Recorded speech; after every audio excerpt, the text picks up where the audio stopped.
Welcome to the Be Filled podcast. Together, we will explore the deepest desires of the human heart and how our Creator wants to fulfill your every longing. Join us as we explore the beautiful teaching of St. Pope John Paul II on the theology of the body. We are so excited you're here on the journey with us. Open your heart to be filled. This week, we're going to continue our conversation about freedom. Last week, at the last episode, and if you haven't listened to that, I definitely encourage you to go back and listen to episode 4. But we talked about the importance of freedom and that our ability to make choices freely is part of what it means to be a person. But last week, we talked about freedom for license, which is the idea that basically I can do whatever I want. And nobody can tell me what to do, in summary, with that. And that we talked about how that can be rooted in fear, that if someone tells me what I need to do, it's going to restrict my freedom and I'll be less myself if I have to follow laws that are the same for everyone. We talked about how, it's possible that when we just follow our feelings and do whatever we feel like doing, we can actually become enslaved to our feelings and just kind of our whims. And that really isn't true freedom. So today we're going to really look at what is true freedom. And we can look at that, or one way to think about that is freedom for excellence, or freedom for happiness and flourishing. So today we're going to take a look at the Catechism of the Catholic Church, at the Church's definition of freedom, and a little bit about John Paul II's teaching on freedom as it relates to truth. So we have a lot to get into today. It's really beautiful. And if you don't have a copy of the Catechism, you actually can find it online. I believe on the Vatican website you can find it, but also I encourage you to pick up an actual book because it really is just so rich. And even if you're not Catholic, I'm a convert to the church, which I don't even know if I've talked about that, but that is the first book I picked up when I was considering the church or just wanted to know about it. And I found myself really encouraged, and that there's so much that's the same that I already believed. It's just worded in such a beautiful way. But we're going to start at looking, there's an entire section in the Catechism about freedom. So in the Catechism, it's number 1730. It begins kind of talking about why God gave us this ability to make our own choices, and it's really profound. So I'm going to read that, and then we'll discuss it. But it says, God created man a rational being, conferring on him the dignity of a person who can initiate and control his own actions. God willed that man should be left in the hand of his own counsel, so that he might of his own accord seek his Creator and freely attain his full and blessed perfection by cleaving to him. Man is rational and therefore like God. He is created with free will and is master over his acts.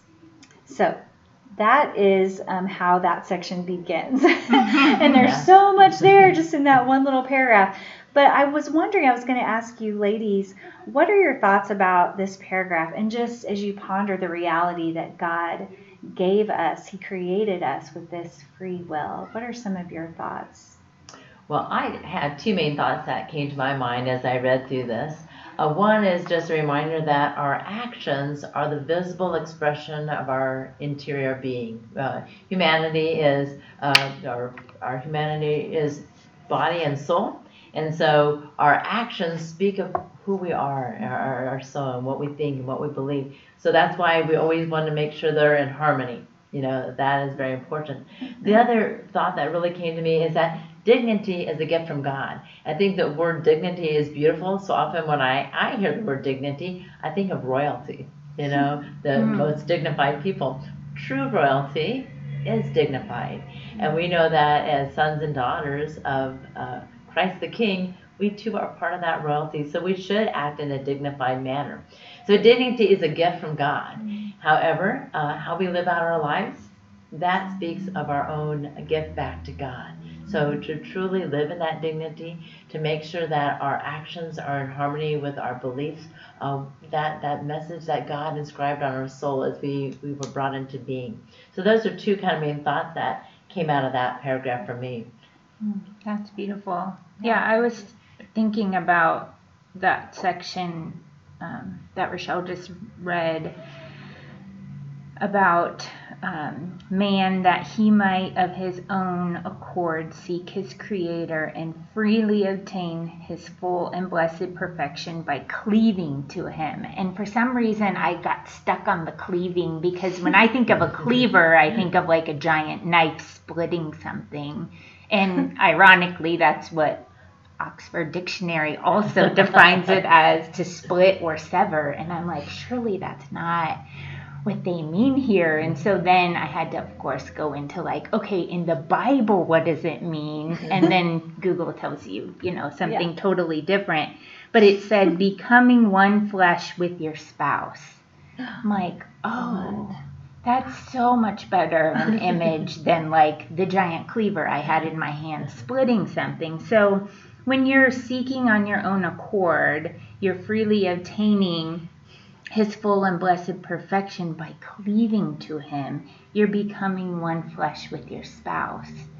And then, because Brent and I are getting ready to get a whole new batch of couples for marriage prep, it reminded me of the wedding vow that everyone makes. And it says, one of the questions you're asked when you're married in a Catholic wedding is, have you come here freely and without reservation? And it just really struck me of like, yes, that's what God wants as well. He wants us to come to him freely without reservation. We don't want an arranged marriage. He doesn't want us to be forced to come to him.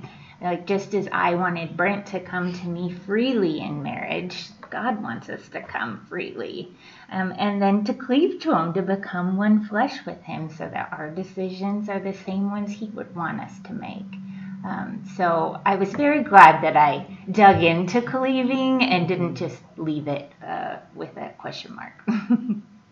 Wow, that was amazing. This is why I like listening to you guys first. Because, whoa, I don't even know if I have anything else to say, but of course I have things to say. But that was beautiful. Thank you. Thank you for looking at the dictionary. Yeah. That is so great. Well, the dictionary didn't help, but well, thank you for digging into it more, because that was amazing. Wow. So what I was thinking about, and this is like a reflection from the philosophy class I just took, but one of the things that really just grabbed me every single time he said it, Dr. Peter Colosi is the professor that taught the class, just amazing. But he was talking about our human freedom, of course, like I already mentioned, is part of what is also demonstrates us being made in the image and likeness of God. And he talked about how we can't create out of nothing like God can. We can't speak and something appears. But in a certain sense, we are actually able to create ourselves by our choices. And he talked about how, like, if we really understood how free we are, it should actually really scare us. And we might not actually want to be that free, right? Yes. And that really stuck out to me, just thinking about with every choice, he would say we both reveal ourselves and create ourselves. So we are showing who we are interiorly with our actions. I think that's kind of what you were saying too, Exactly. sister. But we're also making ourselves into who we want to become based on whether we're seeking out virtue or vice, right? Like, what are we practicing? And we know this, right? Like, I was thinking about with our health. Everybody knows with fitness and health that you create yourself by what you do, whether you exercise or not, and what you eat, what you consume in your body. You are able to determine somewhat, except for like genetic, issues.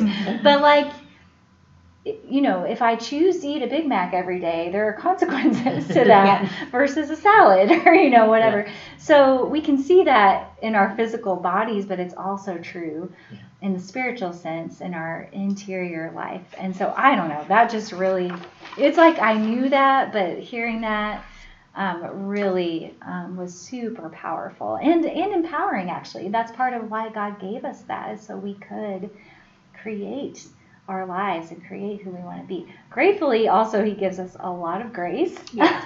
And we're not just like pulling ourselves up by our bootstraps to become virtuous. I mean, obviously, he's given us so many graces through the sacraments, and we're very grateful for that, and lots of mercy too. So now we're going to move on to the definition in the Catechism of freedom. And there's a lot here. It's one paragraph, but I'm going to read the whole thing, and then we're going to kind of take it line by line because it's just a lot to unpack. And I just want to make sure that we cover all of it. So this is number 1731 in the Catechism. And it says, freedom is the power rooted in reason and will to act or not to act, to do this or that, and so to perform deliberate actions on one's own responsibility. By free will, one shapes one's own life. Human freedom is a force for growth and maturity in truth and goodness. It attains its perfection when directed toward God, our beatitude, or you could say happiness is another word for beatitude. Okay, so that is a lot, right? And it's a lot different than freedom in the sense of like, I do whatever I feel like doing. So that first line, it says, I'll read that again. Freedom is the power rooted in reason and will to act or not to act, to do this or that, and so to perform deliberate actions on one's own responsibility. So what were some things that stuck out to you in that first line? For me as a teacher, I think what came first and foremost to my mind is when I teach students just the importance of having an informed conscience. God made us and he gave us free will. And God also made us to choose the good.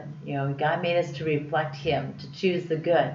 However, we need to have an informed conscience so we truly know what is good and what is bad. Kind of going back to your food analogy, food is good, and I can choose to eat that hamburger, and that is good. But if I choose to eat it every day, there will be repercussions, consequences.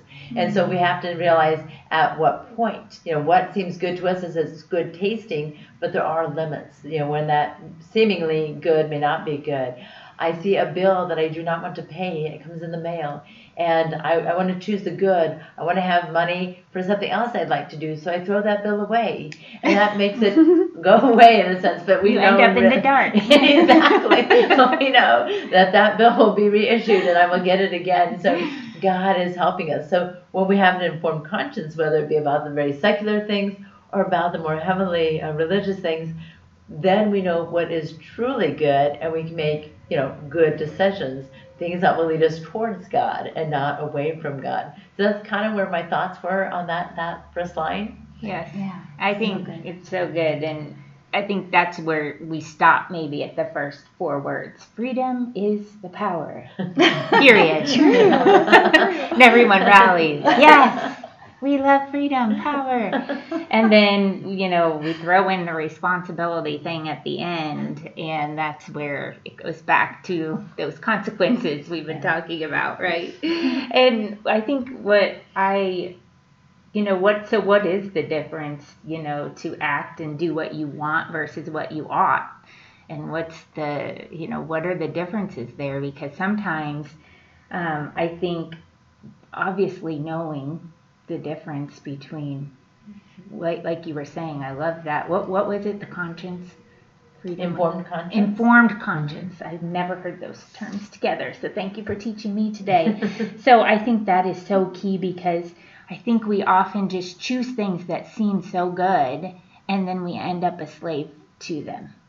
And I know that's a really good gut check for me every time. And I think I've mentioned this a couple of times in a past episode, was the television was one that was every time I heard about like television being not great, I'm like, that's not true. Like you can have an hour break. And then they invented Netflix where you can watch 8 hours of a show. And then all of a sudden you're a slave to that show. I mean, the day it's released and you need to block out like the entire 8 hours. You're yelling at your kids to close the door. Like, and then you're like, oh my gosh, what just happened? Like, how did I become a slave to this show? It started as this perfectly good thing, and all of a sudden I'm rearranging my entire schedule for it. And then you step back and you go, nope, this wasn't good. Like, and so I love that informed conscience, because the more I feel like we're in tune to that, the more we can catch that before we get too far down the road. I agree. Yeah, for sure. I mean, I can connect with so many things you guys are saying, and the words that stuck out to me were rooted in reason and will, also deliberate responsibility. Like, those words stuck out to me because I was reflecting on how I used to live and that I did not use my power of freedom in that way. My actions were often rooted in just emotional reactions to things that were going on around me. And truly, I think I was often trying to avoid pain or pursue pleasure. Those were kind of the guiding, I guess, the themes for me. Just that desire for control and comfort came up a lot. And so I wasn't really rooted in reason and will. So I think that I thought that I was acting freely, and I've talked about that a little bit. I talked about that in the last episode some. But there are things that can happen in our lives that do limit that ability and that power. You guys know that I have that psychology background and therapy, so this is where that kind of comes out a little bit. But I mean, a lot of people have experienced trauma in their lives, which can limit their ability to make truly free choices. Yeah. Sometimes we just aren't brought up knowing how to use our reason and our will. And so, that can be another limitation. And then, of course, we all have that limitation of concupiscence, which is that fancy word that means our tendency towards sin. So we are all somewhat limited in that power because of the fall and just brokenness in the world around us and in ourselves. But Jesus did call us to be free. He came to set us free and to restore us so that we can learn how to do that, how to just respond to life and to use our reason and our will. And of course, the Holy Spirit, which comes and fills us and gives us that ability to know what is really true and what is good.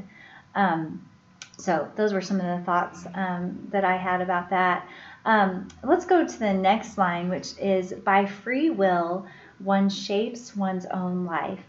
And this was sort of what I was saying earlier about how you kind of decide what direction you're going to go in. I don't know if you had any other reflections about that, about shaping your own life.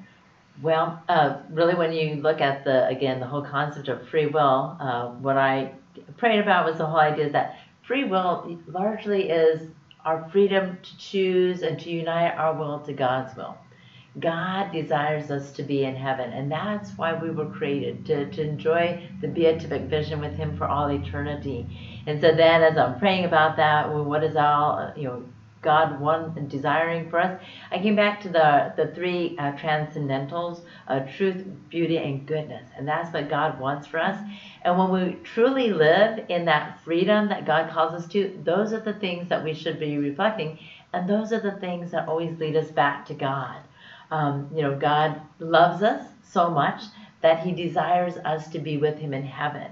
And so if we don't cling to our human will, just thinking we have all the answers, and if we truly open our will to what God wants, that's where we really have that the fullness of God. We get to truly shape our own life, and the fact that we are, it seems contradictory, we are truly filling our life to this fullness when we're not clinging to it, when we're letting go. Because when I know there have been times in my own life, that I've always enjoyed whatever work I've been given to do.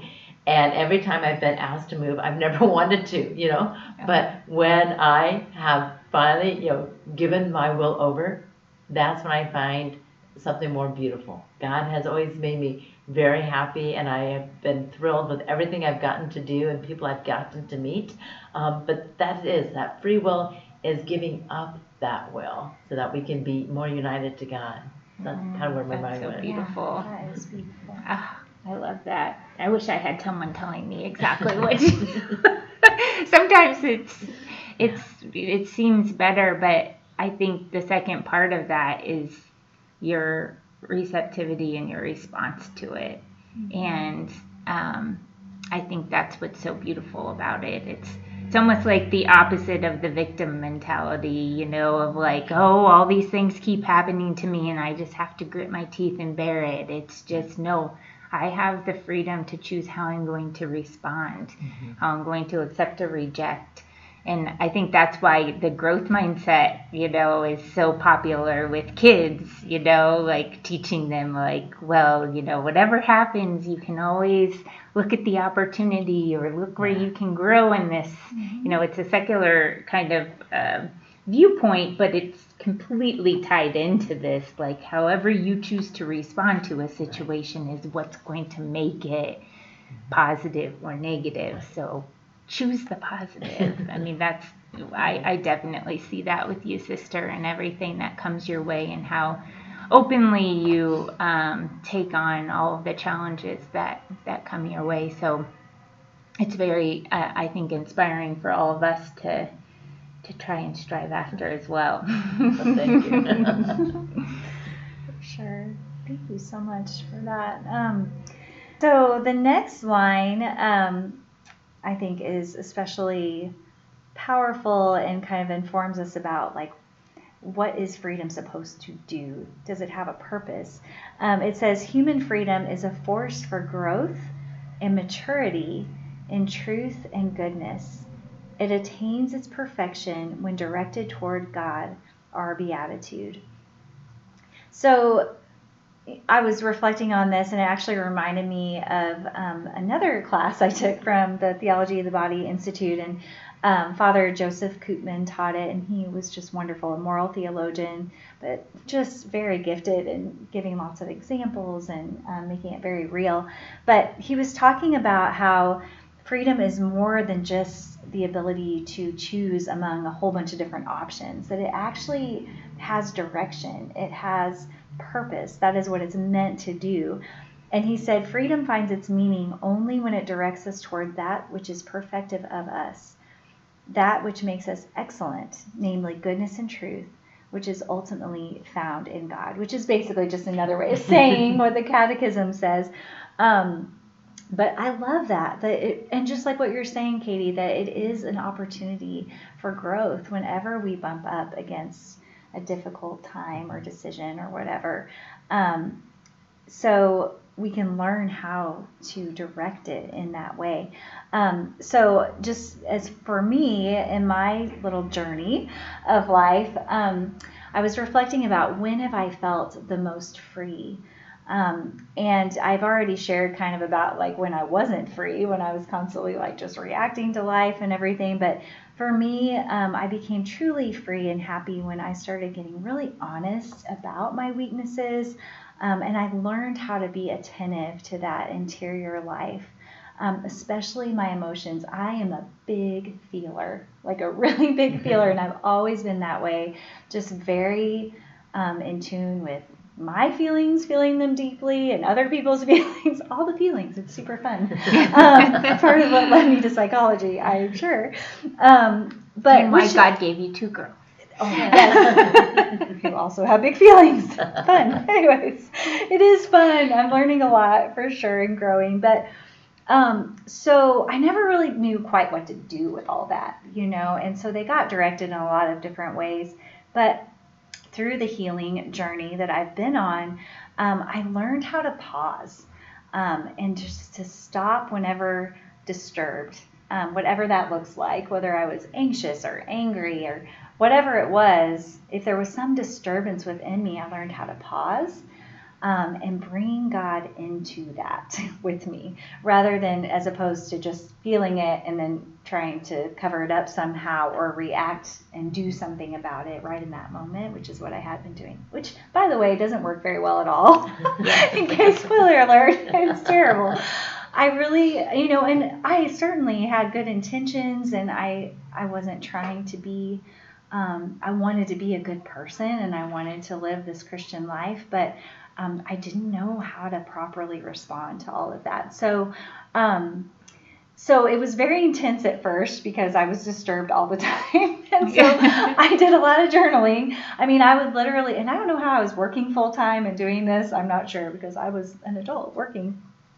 But I would literally bring my journal with me, and anytime something came up, I just had to stop. Wow. And just open my journal, and I had very specific sort of prompts that I would work through whenever something came up. But it would just give me that moment to invite God in, to get honest about what was happening, and to learn from those feelings about myself. I became almost like a student of myself, which was really cool.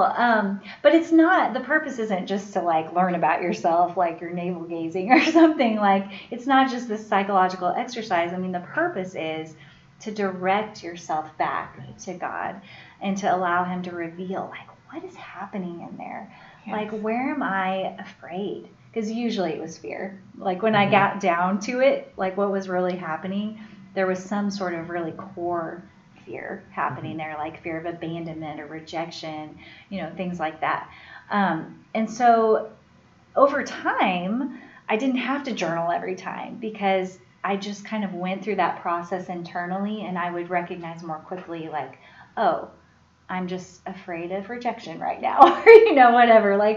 And so through all of that, I grew in intimacy with the Lord. And I stopped wreaking havoc probably on other people, because I would not need to just immediately fix it or, address whatever was going on with someone else. So that's just been such a gift. And I think, and I share that to say that this ability to do that is what sets us apart from other creatures, right? Other animals. We're not animals, but from the animals, that we can pause and sit with our feelings and notice them and think about them and invite God into that space. That is really remarkable when you really think about that we're able to do that. So, okay, yeah, that was a lot. I love that you could acknowledge it and have enough discipline to make it an automatic reaction. And to get to that point, I think it provides people a lot of hope that you won't have to stop and journal every single time for the rest of your life. Yeah. That you're teaching yourself a skill, and you're learning it all, so that it is, even though you're okay, it's not our reaction and our instinct necessarily, but you did create kind of a habit out of it. And it reminds me of when I was listening to the Abiding Together podcast, our friend Sister Miriam James, she always would say, every time I reacted to someone and my reaction was really negative or really sudden, abrupt, and she said, I would always just step back and go, Lord, what is it in me that is causing me this much rage inside right now? And so I think that is just such a turn from instead of blaming the other person, how dare they upset me this much? You're turning it in on yourself and saying, what is it in me that needs to be redirected or that needs to be, changed? Because then, that's ultimate freedom, right? You're never relying on the other person to not upset you anymore. Right. You're relying on yourself, by God's grace, to be able to react to it differently. Yeah, absolutely. So I could definitely relate. Yeah, for sure. The only thing I would add, because I think you both really have summarized it well, is when I was reading that, the whole idea of, it says for growth and maturity, and I think maturity is so important. When we're little children, we're worried about our own little world, and how I feel about things and are my needs being met. But I think as we mature, both physically and in the spiritual life, our gaze is other outside. We're looking at other people, what God would want and so forth. And so I think that's the freedom, is that our gaze goes to our beloved, goes to the things that would be of interest to him, the well-being of others. And it's just that maturity growing, and our circle of concern, our circle of love and joy just continues to grow and encompass more of God's world. Right. Yeah. Thank you so much. And I mean, it does make it more clear whenever you first look inward, like whether I need to, like maybe I need to set a boundary with someone. Maybe I do need to address this issue, but I first need to take a look at what's going on with me so that I can clearly see, like, okay, is it just me and my reactions and I need to just let that go, or do I need to respond to someone? So super helpful. I'm very great. And by the way, I had a lot of help. I did not do this all by myself. I had lots of support, just other people that were further along in the journey that taught me how to do that. And I couldn't have done it by myself. There's no way. I mean, the importance of community and all of this is vital. We're not meant to walk alone. We're just not. To be in relationship. Yeah, That's it's right. not possible. Always reflect the Trinity. I mean, it's possible, but it doesn't go well. You're trying to do it all the time. Okay. So we're going to kind of shift gears in our last little bit here. I want to talk a little bit about John Paul II and his idea about the truth about good. I think I mentioned it in the last episode a little bit. But he talks about a law of freedom, which he calls the truth about good. And one way to think about it that might be helpful, he talks about if a person follows Christian moral teaching because somebody has forced it on them, maybe they just have a lot of fear, or it's just a sense of duty and obligation about it, they're outwardly living in the truth, right? They're living through in the objective truth, but they haven't been liberated by the truth. They haven't been set free. It actually is oppressive to them. And he taught that Christians act freely when they understand the truth and choose it. And Jesus said, he says this in John chapter 8, if you abide in my word, you're truly my disciples, and you will know the truth, and the truth will set you free. First of all, God wants us to know it, and he makes himself known. He doesn't want us, like I think you were saying that earlier, Katie, like he doesn't want us to just follow whatever he says just because he says it. Like he truly does want us to understand and to choose that. He didn't come to just oppress us with a bunch of rules. And so one thing that's very important to understand John Paul II and the way that he writes and the way that he teaches is that he really felt strongly that we cannot impose revealed truth on other people, but we propose it to them through inspirations and thoughtful arguments. We just share what's been revealed. We present it to others. And he felt so strongly and he felt so confident about what is true. He knew that it would just reveal itself to people. And so he didn't feel like he had to push it on people all the time. And I just think this is so important. And we talked about last time too about like why theology of the body, that text is so powerful, and what we love about it so much is that that's the way he presents it. He just presents the beautiful truth to you, and through your lived experience, you may find that you resonate with what he's saying, and you know the truth of that and how powerful that is. So what reflections do you ladies have about that? Have you had any experience with the gospel being presented to you either in a coercive way or in a persuasive way? What are kind of some of your experiences that you've had with that in your life? Well, I will say as a little kid, thinking of Lent, You're going too fast, or you're going to give up TV or something. There's a lot of rules. Yeah. And it did seem like oppressive, like, oh, drat, we're not going to watch that TV show during lunch or something. Or we always had popcorn on Saturday night, and it's like, oh, we don't get to have that during lunch, So it did seem oppressive. But then there is the other aspect, I think, that our parents, they did choose some penances for us, but then we each individually got to choose a penance. So there was a beauty that we also got to share, okay? So there's a certain point that you had to do. There were certain rules maybe the church gave you or your parents gave you, but then there was also a part that they were helping you grow in. So we might give up candy or just chocolate or desserts or whatever it may be. And then you got to see the beauty of that penance. You got to see I chose it freely, and how maybe it helped me grow in some virtue, or it helped me appreciate candy all the more at Easter time, yes. Or next time we got to have popcorn and watch TV, how much more I appreciated it because I was taking a step away. And so there was truth in the fact that disciplining our appetites was a good thing. And so I think as a little kid, when we read the Bible, we see Jesus talk about the letter and the spirit of the law. Mm-hmm. There is the letter of the law that sometimes we do need to follow, but it can't be at the expense of the spirit. So we always have to, it's better. I remember when I was, an adult and thinking, oh, I'll give up tea because I'm a real tea drinker. And I thought I'd do that for Lent. And then I found out it made me very crabby. And I thought my penance should not become other people's penance. And so then I thought, even though the letter of the law said I should give up something, I realized I need to make sure I stay in the spirit. So I shouldn't make it obvious to other people that I'm suffering. And so I could unite that with, okay, I'll choose something else.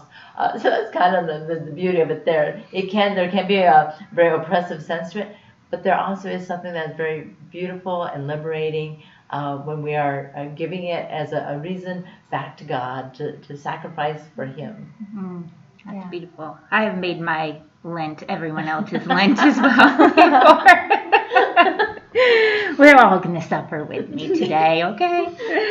Well, I'm a rule follower, so I'm like, just give me the list of rules and I'll follow them. But this question really made me think about, the difference, and I think sometimes I would be following, but then my heart would change when I better understood it. And I absolutely love John Paul II's way of showing the beauty. And I wish that we could talk to Patty about this right now, but I think one of the most beautiful examples that I had seen on one of, I think, a difficult church teaching that a lot of people deal with is natural family planning. And Patty and John both teach that. And they were the perfect example of taking it from this church teaching of don't, mm-hmm.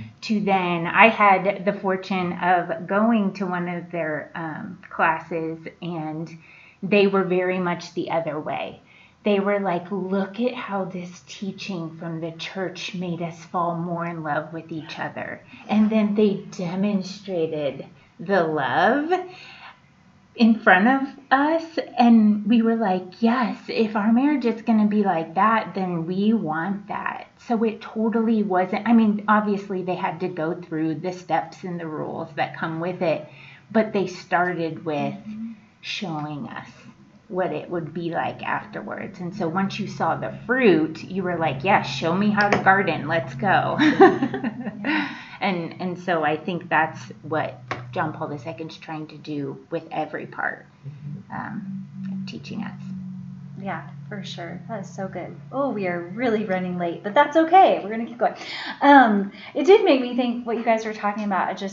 I hadn't really thought about the aspect of maturity and all this too, but it is true that when you are immature, you do need more guidance and guidelines. And maybe I mentioned last time about 12-step program, there's lots of little catchphrases that we used a lot, but one of them was take the actions and the feelings will follow.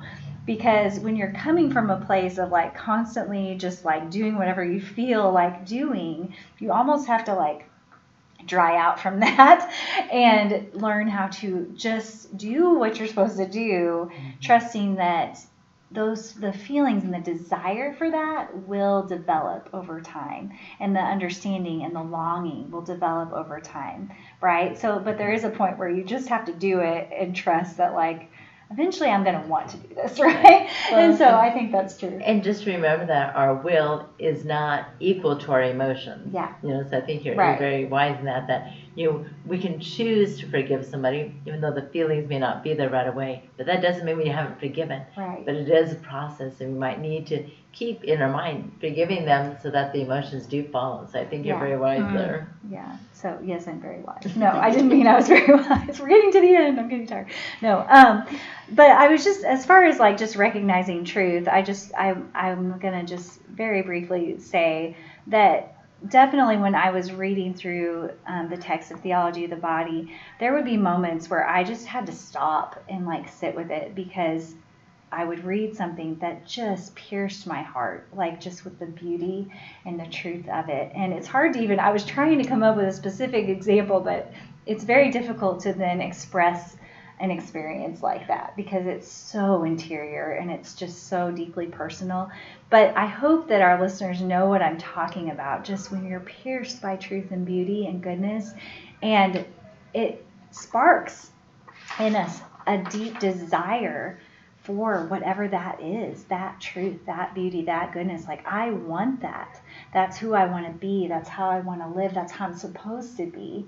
And so that happened a lot reading through this. So I really hope that as we're going through this journey, if you will open yourselves up and just allow God to pierce you with truth and beauty, and don't be afraid of that. And even if you bump up against something that you're like, no, I don't want to go there. I don't want that to be true.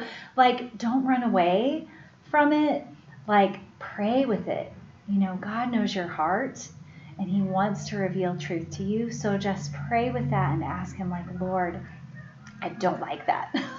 And please help me to understand what it is in me that is rejecting that right now. Help me to see, help me to be open, help me to trust you. Like those really just honest, open prayers. Like he will answer that prayer. There is no doubt. I get emotional when I think about it, because he's just so good and so tender. And so sometimes you have to ask for the willingness to be willing, right? Like, right. Well, and acknowledging it. I mean, we call it pebbles. Like, I sometimes tell God, okay, I'm going to put this pebble in my shoe and I'm going to walk around on it. And so every time I notice it, I'll be like, well, that hurt. I still feel the pebble in my shoe, but I'm not ready to take it out yet. And then finally you're like, okay, Lord, you've revealed how painful this pebble is. Enough, I'm going to take it out. Right. So God meets you wherever you are. Yes. And so wherever you are on the journey, I'm just so happy that you're listening. And do not be afraid. Thank you so much for listening. If you have questions or comments, we would love to hear from you. We can be reached by email at befilledpodcast@gmail.com. You can also find us on social media. We are on Facebook and Instagram. There you can find additional encouragement in between episodes. Also, be sure to check out our show description for links to resources we discuss in the show, as well as questions for deeper reflection. Until the next episode, God bless.